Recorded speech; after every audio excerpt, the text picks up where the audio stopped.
Bienvenue à InfoSoir, voici les titres. Plus de 19 000 comprimés psychotropes saisis au port de Tangemed. Des comprimés arrivés à bord d'un camion de transport international de marchandises. Les détails de cette saisie dans cette édition.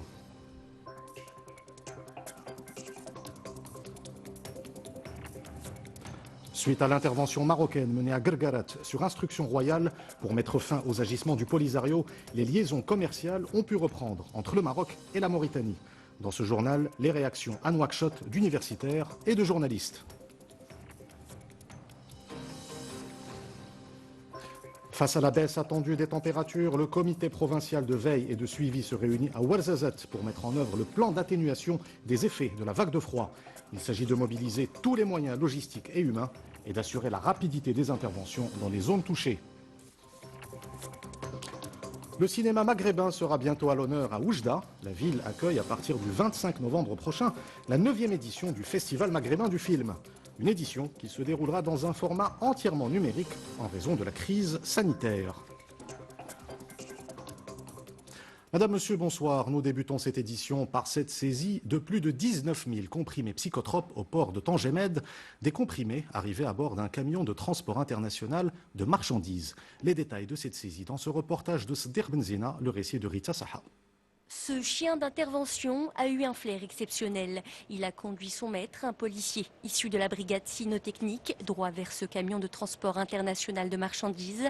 Après avoir été fouillés, les éléments de la DGSN y découvrent pas moins de 19 200 comprimés de Rivotril, un puissant hypnotique dangereux pour la santé, destiné au trafic de psychotropes. Cette importante cargaison en provenance de l'Espagne, arrivée à bord d'une liaison maritime, était dissimulée dans l'une des cabines du véhicule.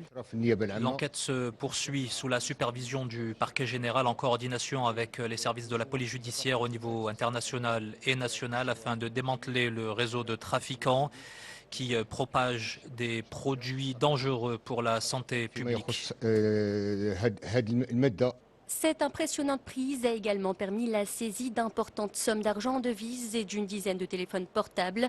Le conducteur du camion a quant à lui été arrêté et placé en garde à vue. Il s'agit d'un Marocain âgé de 41 ans. L'enquête en cours permettra de rechercher d'éventuels suspects impliqués dans ce trafic, sachant que ces dernières semaines, la police marocaine avait déjà mis la main sur plus de 7000 comprimés de Rivotril lors de 2 opérations similaires en juin et octobre dernier. Pour en parler, nous recevons le professeur Mariam Liazaji, chef du service de l'addictologie au CHU Ibn Rushd de Casablanca. Professeur, bonsoir. Bonsoir. Nous l'avons vu, cette saisie concerne des comprimés psychotropes de type Rivotril. Ces comprimés sont de plus en plus utilisés par les personnes souffrant d'addiction. Comment l'expliquez-vous ? Je vous remercie pour l'invitation. Donc, de façon générale, les psychotropes, ce sont des médicaments qui sont utilisés, prescrits par des médecins et qui sont utilisés dans certaines indications thérapeutiques, notamment dans le cas d'anxiété et dans le cas, par exemple, d'épilepsie. Malheureusement, dans certains cas, ils sont détournés de leur usage. Et on sait que la consommation démarre, surtout, les consommateurs sont de plus en plus des adolescents, des jeunes. Et le fait que ces adolescents cherchent le plaisir, les sensations fortes, d'être dans un groupe. Et aussi, il y a une fragilité cérébrale qui est là. Donc l'installation, ce qui pourrait donner après une addiction, parce qu'il y a le contact avec le produit, il y a la fragilité cérébrale, et ça pourrait interférer avec le développement du cerveau, et notamment donner un problème d'addiction après. Le Rivotril, vous l'avez dit, est avant tout un médicament, mais lorsqu'il est utilisé comme stupéfiant, quels sont les effets immédiats qu'il produit sur la santé ? Donc le Rivotril, Bola Hamra ou Qarqobi, donc en principe c'est un médicament, mais quand il est utilisé chez les jeunes, au début ça donne une sensation de plaisir forte. Le jeune il nous dit voilà, je veux planer. Je veux sentir des sensations fortes, la sensation de plaisir. Mais malheureusement, au début, ça donne ces sensations de plaisir. Mais après, il y a l'effet de la tolérance. C'est-à-dire le corps va s'adapter à ce produit et va développer une tolérance. Il va demander de plus en plus de consommer. Il va augmenter les doses. Et quand il ne consomme pas, il va y avoir un syndrome de sevrage, qu'on appelle un syndrome de sevrage. C'est-à-dire qu'il va être irritable, anxieux. Il va être parfois, on peut avoir une agressivité, un trouble de comportement, trouble de mémoire. et il peut faire des choses, il dit voilà, je ne me rappelle pas de ce que j'ai fait. Donc là, les effets sur le cerveau et sur le comportement, changement de comportement, ce qui va donner parfois des problèmes avec la justice et des problèmes de façon générale dans son entourage. Et justement, professeur, vous êtes spécialiste en addictologie. Comment parvient-on à soigner ce genre d'addiction? Alors, premièrement, il faut la motivation de la personne. Quand il est motivé, ça nous facilite la tâche, mais quand même quand il n'est pas motivé, on essaye de travailler avec lui sur la motivation pour arrêter. Bien sûr, il y a des médicaments, parce que le fait d'arrêter la consommation, il va y avoir des signes de sevrage qui vont pousser le jeune à reconsommer une deuxième fois, donc on l'aide avec des médicaments, et aussi des psychothérapies, notamment ce qu'on appelle des psychothérapies comportementales et cognitives, qui vont aider le jeune à s'en sortir. Il y a aussi un élément très important, c'est la famille. On implique la famille dans la prise en charge parce que la famille devrait comprendre qu'est-ce que ça veut dire une addiction, c'est-à-dire que c'est une perte de contrôle. C'est pas le jeune, juste il ne veut pas arrêter, mais c'est très difficile pour lui. Donc ça, c'est très important le travail avec la famille et aussi la prévention. La prévention joue un rôle très important. Démarrer la prévention à un âge jeune, ne pas être au contact avec ce produit parce qu'on voit que les méfaits sont vraiment c'est grave. Parfois il y a des troubles de comportement graves. Donc le fait de prévenir à un âge précoce, ce serait l'idéal. Et notamment les préventions, ça peut être dans les écoles, dans la famille, les enseignants. Donc tout le monde est impliqué dans cette prévention pour éviter ce contact avec ce produit à un âge jeune. Professeur Mariam Liazaji, chef du service de l'addictologie au CHU Ibn Rushd de Casablanca. Merci d'avoir répondu à notre invitation. Merci pour l'invitation. Place à présent au bilan quotidien du Covid-19. Le ministère de la Santé annonce 4 702 nouveaux cas de coronavirus au cours des dernières 24 heures. Le ministère annonce également 74 nouveaux décès. 4 499 guérisons supplémentaires ont été enregistrées. Et face au Covid-19, le gouvernement décide de prolonger pour 4 semaines les mesures préventives en vigueur au niveau du Grand Casablanca, dans les préfectures de Casablanca et de Mohammedia et les provinces de Nouassr et Mediouna, ainsi que dans les provinces de Berchid et Ben Slimane, et cela à compter du dimanche 22 novembre à 21 h. C'est ce qu'annonce ce soir un communiqué du gouvernement. Et à travers le pays, les établissements de santé s'adaptent et continuent de renforcer leurs dispositifs face au Covid-19. Même dans les centres d'hémodialyse, des unités sont réservées aux patients souffrant à la fois d'insuffisance rénale et de coronavirus. Exemple à Tahannaout, dans la région de Marrakech. Dans ce reportage de Lahsen Houban et Adil Bouskri, le récit est de Jazia Al-Hamari. Ils sont plusieurs dizaines à venir faire leur séance d'hémodialyse dans ce centre de Tahannaout. Ces patients atteints d'insuffisance rénale trouvent le moyen, malgré la crise sanitaire, de poursuivre leurs soins. Des soins prodigués dans le plus grand respect du protocole sanitaire en vigueur, notamment pour les personnes ayant contracté le Covid-19. Depuis le début de la pandémie, nous avons pris toutes les mesures sanitaires afin de protéger les malades, mais aussi le staff médical. Des malades qui viennent souvent de zones reculées, un trajet contraignant et coûteux pour ceux en situation de précarité. Pour pallier ce problème, 2 minibus ont été remis dans le cadre de l'initiative nationale pour le développement humain à l'association provinciale en charge de la gestion de ce centre. Certains manquent leur séance à cause de cette problématique du transport. Parfois, ce sont nos ambulances qui assurent cette tâche ou des bus scolaires. Je viens de très loin. Je parcours près de 70 km pour venir. Je prends un bus, puis un taxi et enfin un autre bus. Pour un coût global de 790 000 dirhams, ces véhicules ont pour objectif de faciliter et permettre le transport de ces patients à titre gracieux. Une initiative qui bénéficiera à 91 personnes souffrant d'insuffisance rénale et issues des régions éloignées. Et vous le savez, une campagne nationale de vaccination contre le Covid-19 sera bientôt lancée. À l'instar du Maroc, d'autres pays annoncent le lancement de campagnes de vaccination. C'est le cas notamment en Espagne. Tour d'horizon avec Wadia Dada. L'Espagne se prépare à vacciner sa population, annonce faite hier par le chef du gouvernement espagnol. Selon Pedro Sanchez, une partie très substantielle des Espagnols sera vaccinée d'ici mi-2021. La péninsule ibérique, qui entend devenir l'un des premiers pays de l'Union européenne, a présenté un plan complet de vaccination, plan qui sera présenté mardi prochain en Conseil des ministres. La Hongrie, pour sa part, est en passe de devenir le premier pays de l'Union européenne à mener des essais à partir du vaccin élaboré en Russie. Le pays pourrait même envisager de produire ce traitement sur son territoire. Une annonce qui met en porte-à-faux Budapest avec ses voisins puisque tout vaccin doit normalement être autorisé par l'Agence européenne des médicaments. Pendant ce temps, le Brésil est en train de réceptionner les 120 000 premières doses du vaccin contre le Covid-19 développé par Sinovac Biotech en Chine. Le traitement est en cours de test dans le plus grand pays d'Amérique du Sud. À l'issue de la phase 3, les Brésiliens pourraient se voir administrer courant janvier les 6 millions de doses déjà commandées. L'université d'Oxford vient de lancer l'analyse des données de la première phase des essais portant sur son vaccin développé avec le groupe pharmaceutique britannique AstraZeneca. Ce traitement expérimental recourt à un vecteur viral fabriqué à partir d'une version affaiblie d'un virus du rhume prélevé chez des chimpanzés. À la différence de la nouvelle technologie dite de l'ARN messager et développée par d'autres laboratoires. Des laboratoires comme Pfizer et BioNTech qui viennent de déposer auprès de la Food and Drug Administration américaine une demande d'autorisation d'utilisation d'urgence de leur vaccin contre le coronavirus. Leurs dirigeants espèrent débuter la distribution de leurs remèdes d'ici la fin de l'année aux États-Unis ou dans l'Union européenne, sachant que des centaines de millions de doses ont déjà été réservées à travers le monde.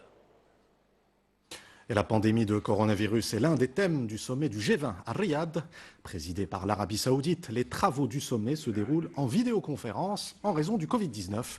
Les thèmes de l'énergie, du climat et de l'économie numérique figurent également à l'ordre du jour. Direction le Burkina Faso qui élit demain son président. 6,5 millions de Burkinabés sont appelés aux urnes. Ils devront départager 13 candidats. Les enjeux de cette élection avec Jazia Al-Hammari. C'est dans le plus grand stade de la capitale Ouagadougou que Roch Marc Kaboré a donné son dernier meeting de campagne hier. Devant des dizaines de milliers de militants, le président sortant s'est montré rassurant, notamment dans ses propos. Je voudrais dire que nous voulons regarder l'avenir. L'avenir pour construire un Burkina de sécurité. L'avenir pour permettre aux nombreux déplacés de regagner leur terre. L'avenir pour faire en sorte qu'il y ait une meilleure santé. L'école, une école performante au service de notre pays.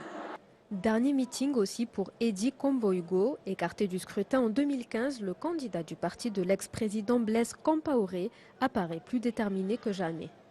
Nous avons perdu le pouvoir par la rue. Nous sommes revenus pour conquérir le pouvoir par les urnes. Et vous êtes là. Dans les rues de Ouagadougou, les préoccupations des habitants sont grandes à la veille de cette élection. 6,5 millions de Burkinabés sont appelés à élire leur nouveau président. Un vote crucial pour ce pays confronté à l'insécurité et la crise sanitaire. Si vous êtes trompé, nous sommes foutus. Nous ne voulons plus le terrorisme dans le Burkina encore. Nous voulons manger, nous sommes des chaos. Nous avons convaincu des gens d'aller voter parce que nous voulons un changement. Si, pour ceux qui veulent qu'ils restent au pouvoir, il faut qu'ils votent. Pour ceux qui veulent l'opposition aussi, il faut aller voter. La campagne dans l'ensemble, vraiment, ça a été vraiment du jamais vu, même si je pouvais, si en tout cas je me permettais, vous pouvez me permettre. Une campagne qui s'est déroulée dans l'ensemble sans incident et de manière apaisée. Les Burkinabés sont ainsi attendus aux urnes demain pour choisir leur président parmi 13 prétendants en lice. Le Libéria exprime sa solidarité avec le Maroc. Dans un communiqué, le gouvernement du Libéria réaffirme son soutien à la cause nationale du Maroc, faisant part de sa préoccupation concernant les derniers développements dans la zone de Guerguerat. Le Libéria réaffirme sa position constante en soutien à l'intégrité territoriale et à la souveraineté nationale du Royaume du Maroc. Et suite à l'intervention marocaine menée à Guerguerat sur instruction royale pour mettre fin aux agissements du Polisario, les liaisons commerciales ont pu reprendre entre le Maroc et la Mauritanie. Le trafic routier a ainsi repris son rythme habituel. Nous avons recueilli à Nouakchott les réactions d'universitaires et de journalistes. Mamadou Diaye. Pendant plus de 3 semaines, les Mauritaniens ont vécu au rythme des violations et agressions perpétrées par les milices du Polisario. Autant dire que le retour à la normale a été vécu comme un véritable soulagement. L'appréciation du Polisario était erronée. Il n'était pas possible de fermer le passage d'El Guerguerat. Ce n'est pas une manière de résoudre le différend autour du Sahara. Au-delà des répercussions politiques, le mal a été également économique, car en s'attaquant à la zone d'El Guerguerat, les séparatistes ont porté un coup au commerce transfrontalier. L'intervention du Maroc était une nécessité sous la supervision des Nations Unies pour la réouverture de ce point de passage. L'économie des pays concernés a été très affectée, et notamment celle de la Mauritanie. Les derniers développements dans le sud du Royaume ont même été abordés hier par les chefs d'État du Royaume et de la Mauritanie, rapprochant encore plus Rabat et Nouakchott. Et les derniers développements à Guerguerat sont suivis de près par les Marocains résidant à l'étranger. C'est le cas notamment en Belgique et aux Pays-Bas, où les membres de la communauté marocaine réaffirment leur attachement à l'intégrité territoriale du Royaume. Rizan Taibi.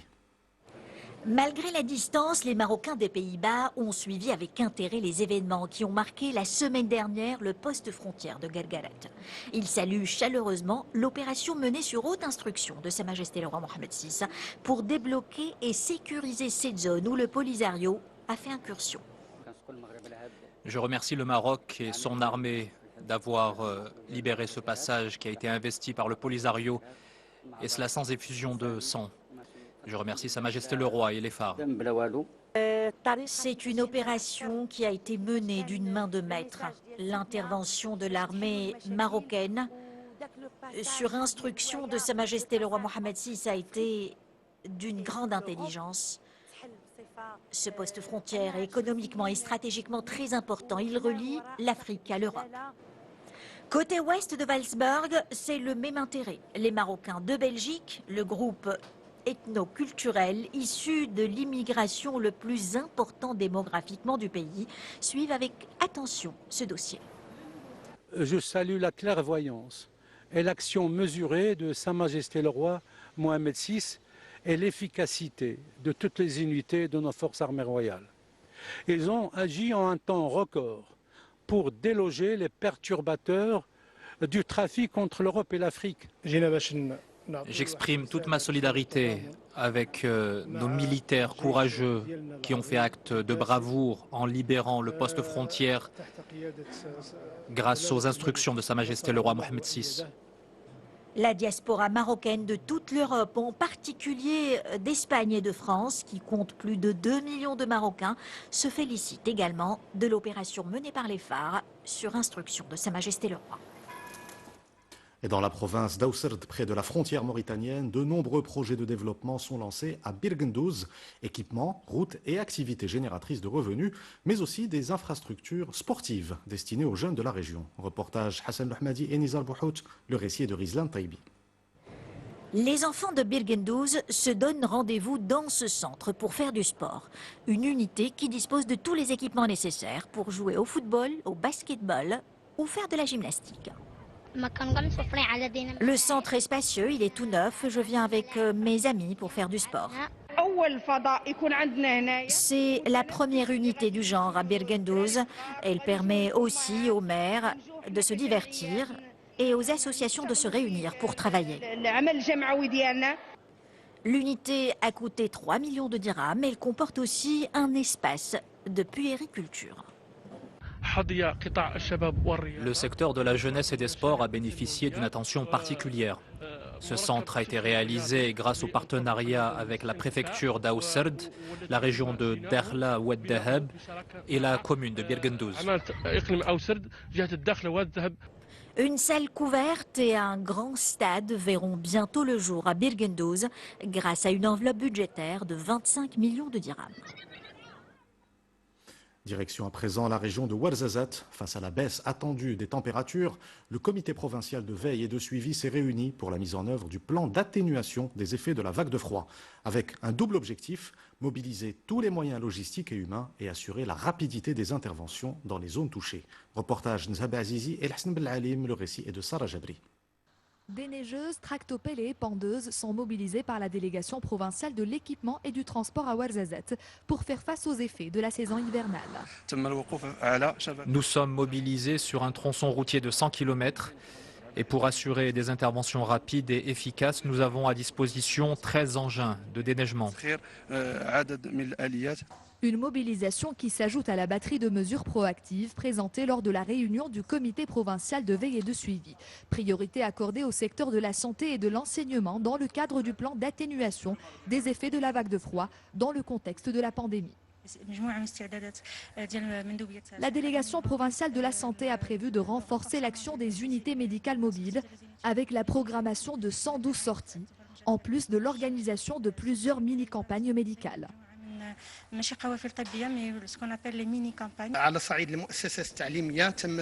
Nous avons procédé à la distribution de 226 tonnes de bois de chauffage et de couverture dans les différents établissements relevant de la province, en plus de l'amélioration des repas au profit des élèves. Dans cet élan de mobilisation et de prévention, du matériel d'intervention en situation d'inondation et de chute de neige a été également distribué aux comités locaux de vigilance. Rendons-nous maintenant à Fnideq, dont les habitants ont fait ce matin une étrange découverte. Ils ont retrouvé un cétacé qui s'est échoué sur la plage de Fnideq. Il s'agit d'un cachalot nain, un cétacé d'une longueur de 2 mètres.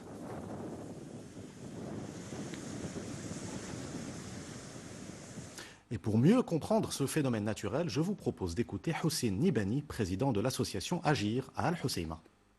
Il s'agit effectivement d'un cachalot nain, vu d'ailleurs sa taille. En fait, ce n'est pas un cétacé habituel en Méditerranée parce que ce cétacé, qui est le cachalot nain, vit plutôt dans les eaux tièdes des océans. Pour expliquer son échouage, il y aurait plusieurs causes. Étant donné qu'il y a beaucoup de menaces au niveau du détroit de Gibraltar, et d'abord par le grand flux de la navigation, et donc il aurait pu peut-être probablement être touché par une hélice, ou aussi il y a la pollution sonore qui affecte l'orientation de ces animaux, donc qui vraiment s'orientent à travers les océans, et donc la pollution sonore peut nuire à son orientation. De la gastronomie à présent avec le célèbre chef Mouha. Il a décroché la 3e place lors de la finale du championnat du monde de tapas à Valladolid en Espagne. Il a présenté un plat typiquement marocain. Nos équipes ont rencontré chef Mouha à Marrakech. Reportage d'Hassan Houban et Adil Bouzkri, le récit de Rita Saha. Tel un chef d'orchestre, face aux caméras, Mohamed Feddal manie ses instruments à la perfection. Pour cette recette, le passionné de cuisine a choisi des ingrédients locaux, entre huile d'olive, lentilles, safran, pousses de fenugrec, graines de nigel, curcuma et autres épices incontournables de la gastronomie marocaine. Sur le lieu du tournage, les parfums et saveurs fusent et donnent le ton. Pour beaucoup d'Occidentaux, la cuisine marocaine est synonyme de couscous, de tagine, de pastilla ou de harira, mais c'est tout. On essaie donc de manière artistique de les familiariser avec d'autres plats, car vous savez, une 50aine de journalistes de plusieurs pays sont présents à ce concours. Pour ses 4e championnats du monde de tapas de Valladolid, le chef Mouha a dû voir les choses en plus petit, sans pour autant perdre en qualité. Depuis sa ville Marrakech, il a ainsi pu coacher à distance un chef espagnol pour préparer la sauce, les feuilles de msemen et donner naissance au trid robe flamenco, un plat traditionnel revisité qui a eu beaucoup de succès auprès du jury du prestigieux concours. Je suis heureux d'avoir représenté le Maroc et d'avoir remporté la 3e place. Je suis fier du résultat car les tapas ne font pas partie de nos traditions. Je voudrais dire aux futurs cuisiniers d'apprendre avant tout les fondamentaux de la cuisine marocaine et par la suite d'innover s'ils le veulent. Je suis content que mon père ait gagné la 3e place. Je suis fier de travailler avec lui, notamment au niveau de la cuisine marocaine. J'espère même le dépasser un jour. Même à distance, face aux 15 autres finalistes, le chef Mouha, déjà primé à de nombreuses reprises, a une fois de plus brillé. Une belle récompense qui a permis à ce génie de la cuisine de faire découvrir la richesse de la gastronomie du royaume en famille et ainsi pu la faire rayonner de la plus belle des manières à l'international. Le cinéma maghrébin sera bientôt à l'honneur à Oujda. La ville accueille à partir du 25 novembre prochain la 9e édition du Festival maghrébin du film. Une édition qui se déroulera dans un format entièrement numérique en raison de la crise sanitaire. Reportage Oussama Oufker et Younes Nasseri, le récit de Jazir Hammari. Cette année, la capitale de l'Oriental sera privée de son tapis rouge. La 9e édition du Festival maghrébin du film d'Oujda sera numérique. Quant à la fameuse Palme d'Or et au prestigieux Grand Prix et Prix du jury, ils seront décernés en ligne. Parmi près de 80 films, le jury en a sélectionné 18. Figurent parmi eux 6 longs métrages et 12 courts métrages.